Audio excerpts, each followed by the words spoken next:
오늘은 6장에 대한 이야기를 좀 나누겠는데요. 6장이 조금 어려울 수 있을 것 같아요. 앞에 부분하고 뒤에 내용이 좀 연관이 안 되는 것 같은 6장 1절 3절까지 하고 4절의 내용이 조금 다르잖아요. 그래서 여기 좀 해석이 좀 필요한 부분이 같습니다. 어제 하나님께서 표현할 때 하나님을 버리고 음란하게 행하는 이스라엘에게 좀과 또 썩게 하는 것이 되셔서 그들의 모든 영광을 사라지게 하실 것이다 라고 하는 이야기를 나누었습니다. 하나님께서 사자처럼 그들의 모든 것을 낚아채 찢으실 것이다. 하나님 의지하지 않는 것들에 대해서 하나님이 다 사라져버리게 하실 것이다 라고 이야기를 했습니다. 그러니까 또한 5장 마지막 부분에서는 하나님께서 유다와 이스라엘에게 돌이키실 것이다. 그러니까 떠나가 버리시겠다. 이런 표현까지 했습니다. 굉장히 강력한 선언이죠. 그러나 하나님의 성품에 대해서 이야기를 할 때 제가 강조했던 게 하나님의 속성과 이런 성품이 선언들이 연관되어 있다고 이야기했어요. 완전한 심판, 그러나 또 하나님의 긍휼과 또 자비, 그게 바로 십자가라고도 이야기했습니다. 하나님은 완전하게 심판하십니다. 그러나 그들이 그 심판의 자리에서 다시 돌아오기를 원하시는 것 또한 하나님의 성품이고 속성이기도 합니다. 그래서 그들이 고난 가운데서 돌이켜서 하나님을 찾고 하나님을 간절히 구하게 될 것에 대한 언급들을 우리가 쭉 보았던 것을 보게 됩니다. 실제로 6장 1절에 3절은 이스라엘 백성들이 이런 하나님의 선포 앞에 어떻게 반응하고 있는지를 우리가 볼 수 있을 것 같습니다. 1절 한번 읽어볼까요? 시작. 이제 주님께로 돌아가자. 주님께서 우리를 찢으셨으나 다시 싸매어 주시고 우리에게 상처를 내셨으나 다시 아물게 하신다. 자, 여호와께로 돌아가자. 이 찬양 이사야서 말씀에 대한 찬양도 있죠. 여호와께 돌아가자. 이 찬양도 있는데 여호와께 돌아가자. 주님께서 우리를 찢으셨으나 다시 싸매어 주시고 우리에게 상처를 내셨으나 다시 아물게 하신다. 굉장히 하나님의 성품에 대한 것들을 본질적으로 깨트려 이야기해주는 부분이라고 생각합니다. 그들이 과거에 대한 인식들이라고 이것은 생각할 수 있습니다. 과거에 하나님께서 그들에게 어떻게 하셨는지를 또한 하나님의 은혜에 대한 어떤 기대를 가지고 있는지를 반영하고 있는 고백이죠. 5장 14절에 보시면 이렇게 표현하죠. 내가 사자처럼 에브라임에게 달려들고 젊은 사자처럼 유다 가문에 달려들어 그들을 물어다가 갈기갈기 찢을 것이니 이렇게 표현되어 있는데 주님께서 우리를 찢으셨으나 다시 싸매어 주시고 우리에게 상처를 내셨으나 다시 아물게 하실 것이다. 그렇죠? 13절에도 그런 표현이 있잖아요. 에브라임이 자기의 중병을 깨닫고 아시리아로 가고 유다는 제 몸에 난 상처를 보고 그 나라의 대왕에게 특사를 보냈다. 아수르에게 특사를 보냈다. 자기에게 난 상처를 보고. 이 표현이 6장에 그대로 표현되고 있는 것이죠. 하나님께서 이스라엘 백성들을 사자처럼 찢으셨다. 그리고 유다에게 난 상처를 내셨으나 다시 아물게 하신다. 이런 표현이 지금 들어가 있는 것입니다. 그래서 참 치료하시는 분이 하나님이시다. 그리고 2절에도 한번 읽어볼까요? 시작. 이틀 뒤에 우리를 다시 살려주시고 사흘 만에 우리를 다시 일으켜 세우실 것이니 우리가 주님 앞에서 살 것이다. 그러니까 이일째 치료, 그러니까 지금 2절의 이야기는 치료를 다른 표현으로 하는 거예요. 1절에 나와 있는 치료가 무엇인가. 이틀째에는 이틀 뒤에 우리를 다시 살려주시고 사흘 만에 우리를 다시 일으켜 세우실 것이다. 이제 후로는 그들이 하나님 앞에서 살게 될 것이다. 그렇죠. 우리가 주님 앞에 살게 될 것. 2절의 하반절이 그렇게 표현하잖아요. 그래서 이틀과 사흘은 곧 이제 닥치게 될 상황이라는 것이죠. 일정한 기간 하나님의 그 심판에 대해서 성경은 일관되게 이야기합니다.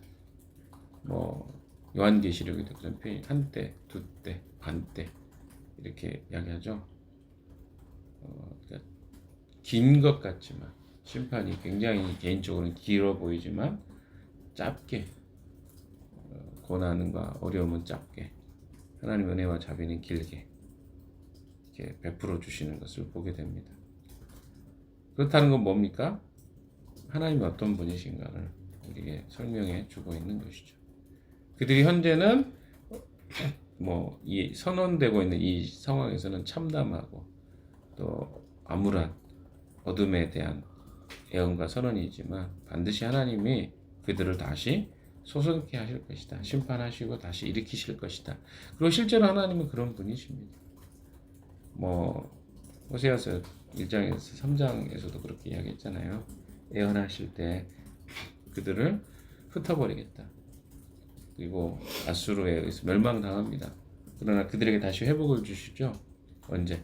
그리스도가 오셔서 메시아가 오시면 그들 중에 회복된 자들이 있을 것이다. 하나님은 항상 회복을 이야기하십니다. 심판하시는 것도 그들이 하나님 앞에 범죄하고 하나님을 떠났기 때문에 그 심판을 하시는 거죠. 그 아담도 마찬가지고 아담 이후의 모든 인류가 동일합니다. 하나님을 떠났기 때문에 하나님 심판하시는 거예요. 그러나 그들이 다시 하나님의 긍휼과 자비 앞에 회복될 것을 선언하고 있는 것이 성경의 전반적 이야기입니다. 자, 3절에 보십시오. 굉장히 멋있는 표현이 나옵니다. 3절 시작. 우리가 주님을 알자. 애써 주님을 알자. 새벽마다 여명이 오듯이 주님께서도 그처럼 어김없이 오시고 해마다 쏟아지는 가을비처럼 오시고 땅을 적시는 봄비처럼 오신다. 호세아서는요. 하나님을 아는 것에 대해서 계속 이야기하죠. 이것에 대한 반응입니다. 이스라엘 백성들. 하나님을 아는 것에 대한 강조하는 것처럼 우리가 주님을 알자. 애써 주님을 알자. 새벽마다 어떻게 뭐라고 봅니까? 여명이 오듯이 주님께서도 그처럼 어김없이 오시고 여기 새벽마다라고 표현되어 있는데 사실 새벽을 의미하지만 여기서는 어둠 끝에 밝아오는 새벽을 가르친다는 점에서 새벽빛이라고 이해할 수 있을 것 같습니다. 새벽빛이죠. 뭐라고 이야기할 수 있냐면 태양이 마치 지상에 쭉 떠오르는 것을 연상케 합니다. 아무리 밤이 길어도 반드시 태양이 그 모습을 드러내는 것처럼 하나님도 반드시 자기 자신을 나타내신다는 거죠. 캄캄하고 어두운 그 순간에도 하나님은 자기 자신을 반드시 드러내시고 기다리고 구하는 자에게 하나님의 은혜를 비추어 주시는 분이라는 것을 이렇게 시적 표현으로 하고 있는 것이죠. 또 여기 보면 비에 대한 이야기 하잖아요. 해마다 쏟아지는 가을비처럼 오시고 땅을 적시는 봄비처럼 오신다. 이 표현은 뭐냐면 비가 오지 않는 건기가 땅을 어떻게 합니까? 마르게 하고 마치 영원히 그 땅에 촉촉해지고 물이 수분이 공급되지 않을 것 같지만 반드시 뭐가 옵니까? 가을비가 오는 것처럼 또 땅을 적시는 봄비가 오르듯이 이제 이른 비와 늦은 비라고 보통 그 표현을 많이 하거든요. 하나님도 그 백성이 반드시 임하신다. 그러니까 심판이라는 메시지는 사람들에게 굉장히 고통스럽습니다. 그러나 그들이 진짜 하나님께 돌아오면 하나님 어떠시 은혜를 베푸시는 분이다. 이걸 이스라엘 백성들이 고백하고 있는 거야.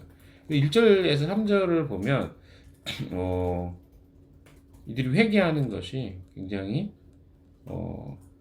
제대로 이해하고 있다라고 볼 수 있을 것 같습니다. 하나님이 어떤 분인가.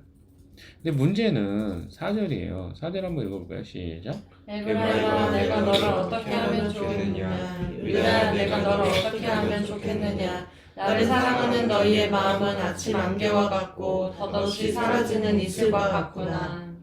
그러니까 3절까지 내용 보면 이들이 진짜 회개하고 하나님께 나오는 것 같아 보입니다. 그렇잖아요. 그리고 이렇게 정말 회개하고 나온다면 하나님은 어떤 분입니까? 그들에게 하나님 자신을 나타내 보여주시고 진짜 회복을 주시는 분이라고 저는 믿습니다.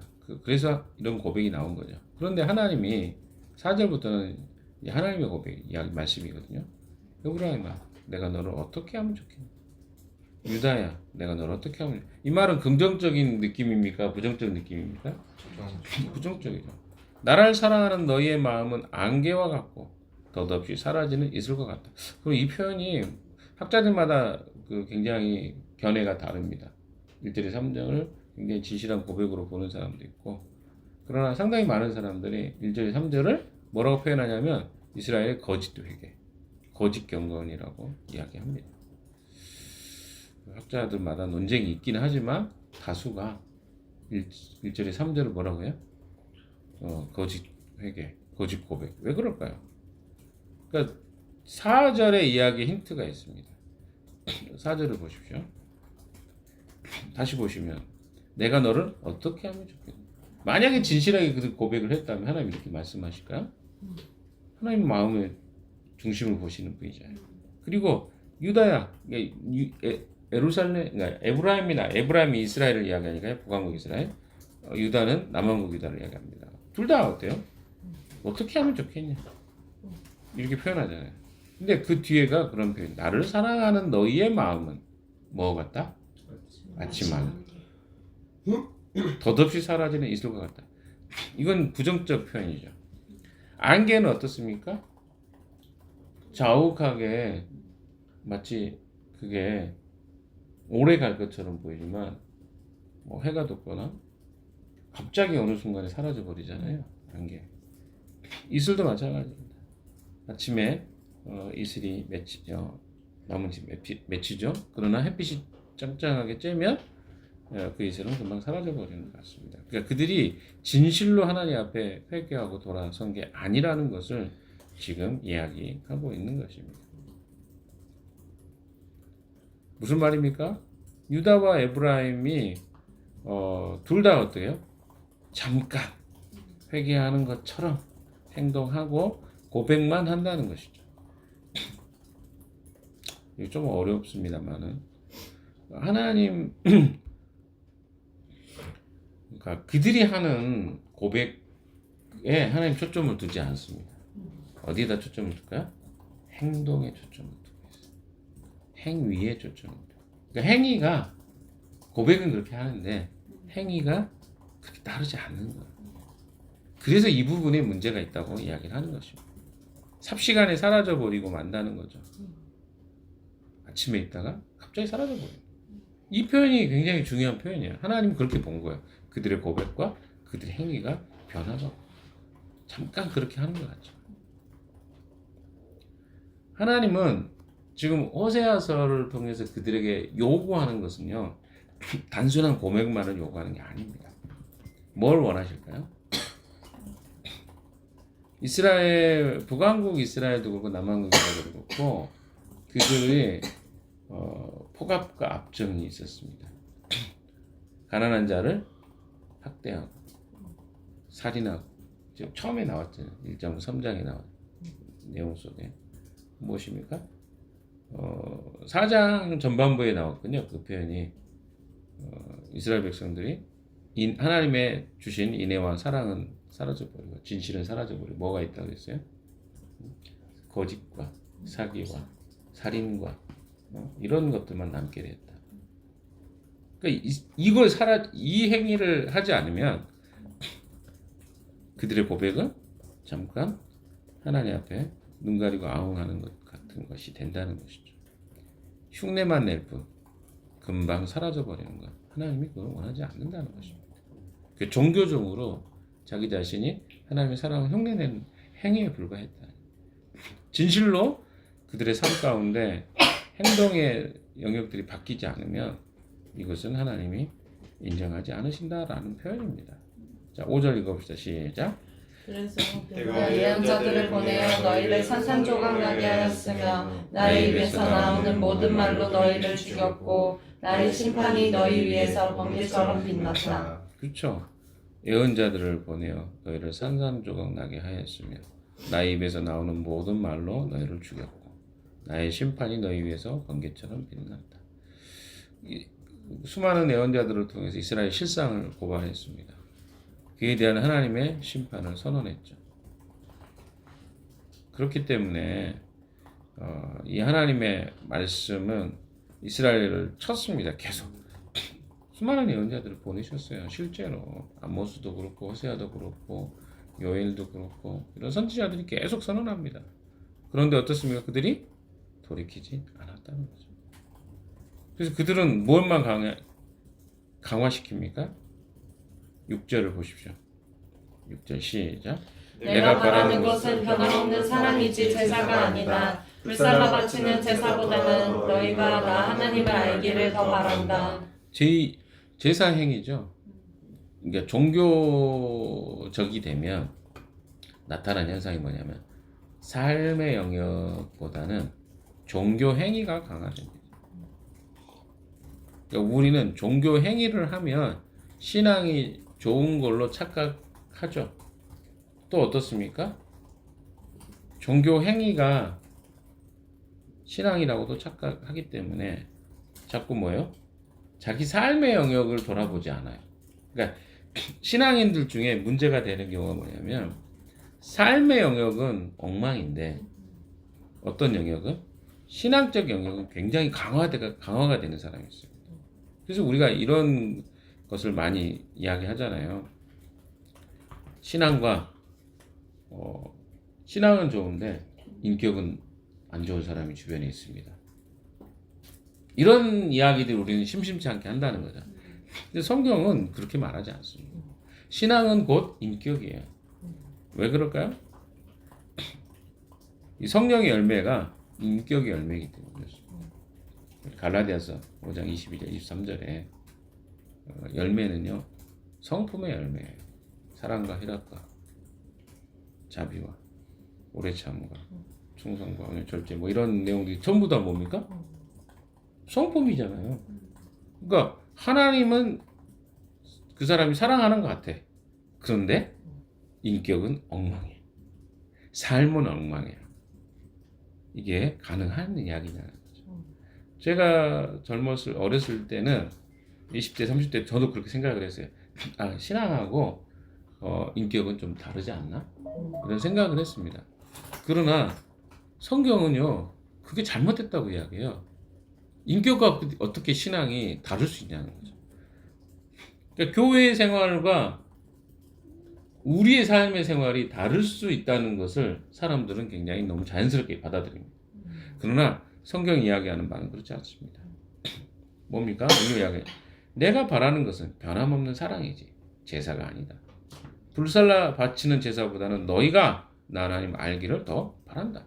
그러니까 내 삶 속에 진짜 하나님을 아는 삶으로 이스라엘과 유다가 나오길 원하지 그런 행위적인 거 제사 행위로 종교 행위로 나 앞에 나오는 거 기뻐하지 않는다. 이게 바로 하나님이 이스라엘의 행위가 가짜라고 말하는 이유입니다. 그러니까 1절에 3절에 이스라엘의 회개가 분명히 회개예요. 그러나 하나님 앞에서는요 그것이 진의가 드러납니다. 가짜인지 진짜인지. 하나님은 진짜를 원하신다는 것이죠. 자, 금방 없어져 버리는 것들로 눈 가리지 마십시오. 가짜로 하나님을 섬길 수 없습니다. 그래서요, 내용을 보면 이런 6절까지의 내용을 보면요, 이들이 하나님 앞에 거짓된 회개를 했다고 볼 수밖에 없습니다.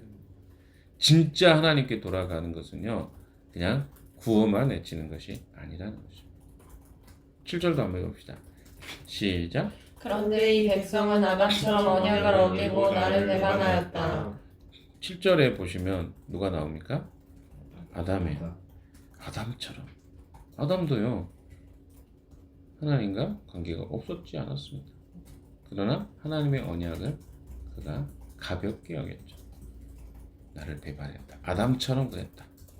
그 다음에 8절에 뭐라고 합니까? 시작. 길앗은 폭력배들의 성읍이다. 발자국마다 핏자국이 뚜렷하다. 9절도 강도떼가 숨어서 사람을 기다리듯 제사장 무리가 세겜으로 가는 길목에 숨었다가 사람들을 살해하니 참아 못할 죄를 지었다.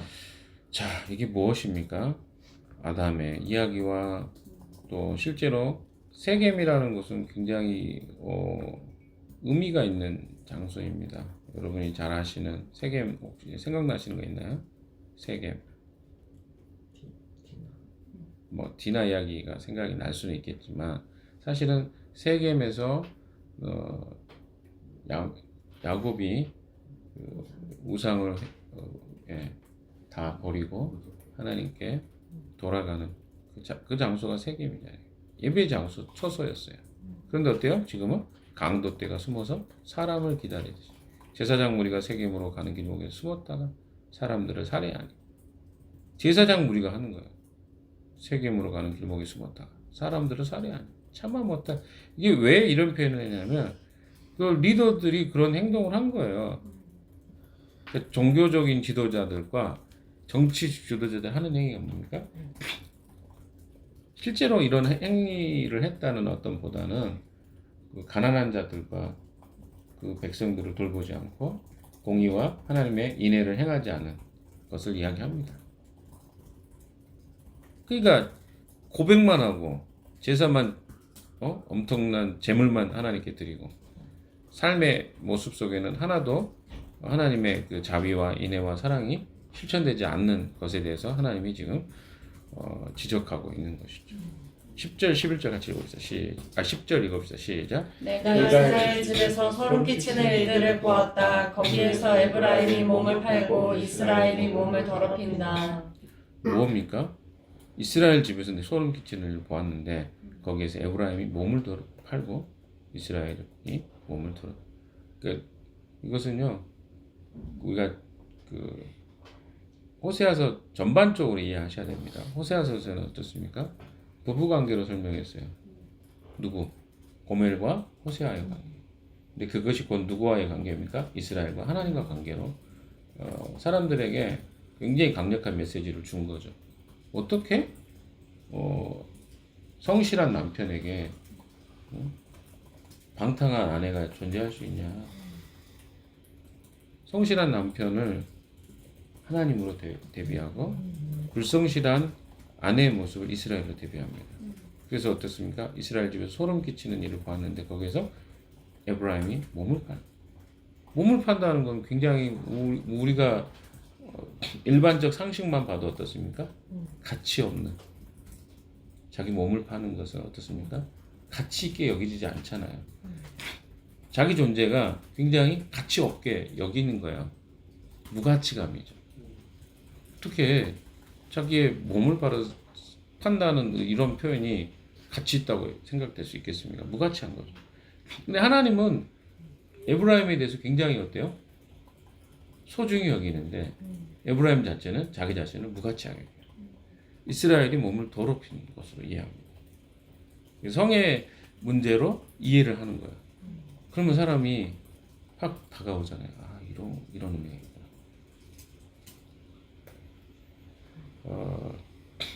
여러분, 우리는요, 하나님이 우리를 가치 있다고 여겨주는 존재입니다. 그런데 우리가 우리 스스로를 어떻게 해요? 가치 없는 존재로 만들기도 해요. 하나님이 주신 게 아니라 우리 스스로 선택에 의해서 우리 스스로가 무가치감을 갖게 되는 거예요. 어떨 때 무가치감이 됩니까? 우리는 하나님이 통제하시고 하나님의 그 말씀에 순종할 때 우리는 가치감을 갖거든요. 근데 반대로 이야기하면 하나님과 상관없는 행동을 우리가 선택하고 행동할 때 우리는 스스로가 무가치감을 갖는 거거든요. 그런데 우리는 가치 있을 줄 알고 그것을 선택하는데 실제로 우리는 그것을 선택한 결과물로 아는 거예요. 그러니까 선택할 때 모를 수 있어요. 그러나 결과를 아마 알잖아요. 아, 이게 무가치하구나. 우리에게 무가치감을 가져다주는 행동이 있습니다. 근데 자꾸 우리는 뭐예요? 그게 우리를 가치 있다고 여기고 그런 행동을 하거든요. 그럼 돌아보면 어때요? 우리 가치 없는 선택들을 한다는 거죠. 이스라엘은 어떻습니까? 하나님이 아닌 다른 것으로 자기가 채워줄 수 있다고 생각했어요. 우리는 체험받고 싶거든요. 그러니까 인간의 결핍이 있기 때문에 인간은 끊임없이 뭘 찾습니까? 우리 안에 있는 결핍이 해소되기를 원한다는 거죠.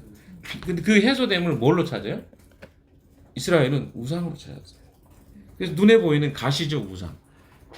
그래서 자기 눈에 보이지 않는 하나님이 아니라 눈에 보이는 가시적 숭배 대상인 바알이라든가 아세라라든가 풍요라든가 이런 것들로 자기 자신을 채우려고 했어요. 일부분 채워지는 것 같습니다. 잠깐의 쾌락과 기쁨이 있죠. 그러나 우리의 진짜 마음과 영혼을 채우는 것은 그런 것들로 비견될 수 없다는 것이죠. 하나님 여러분, 여러분에게 이 말씀은 무엇을 이야기해 주시는 것 같습니까? 성경은요, 우리의 그 히브리서 4장 12절 말씀이죠. 하나님 우리의 관절과 골수와 우리 마음의 폐부까지 찔르시는 거예요. 안다는 거예요. 내가 무슨 생각하는지. 내 마음의 중심을 아셔요. 그래서 우리는 자꾸 회피합니다. 하나님 앞에 서는 것을. 그러면 하나님은 어때요? 내버려 두셔요. 언제까지? 마치 이스라엘이 진짜 회개하고 돌아올 때까지. 계속 상황이 어려워지겠죠. 여러분 어떤 선택을 하시겠습니까? 계속 어려운 선택들을 하시렵니까? 아니면 진짜 하나님 앞에 서서 내 잘못과 내가 어디로 지금 가고 있는지 살피고 하나님께로 돌아오시렵니까? 이번 주 내내 하나님 우리에게 주시는 메시지라고 생각합니다. 우리 자신을 살피고 다시 주님 앞에 돌아오는 하루의 삶이 되시기를 주님의 이름으로 축원합니다. 기도하겠습니다.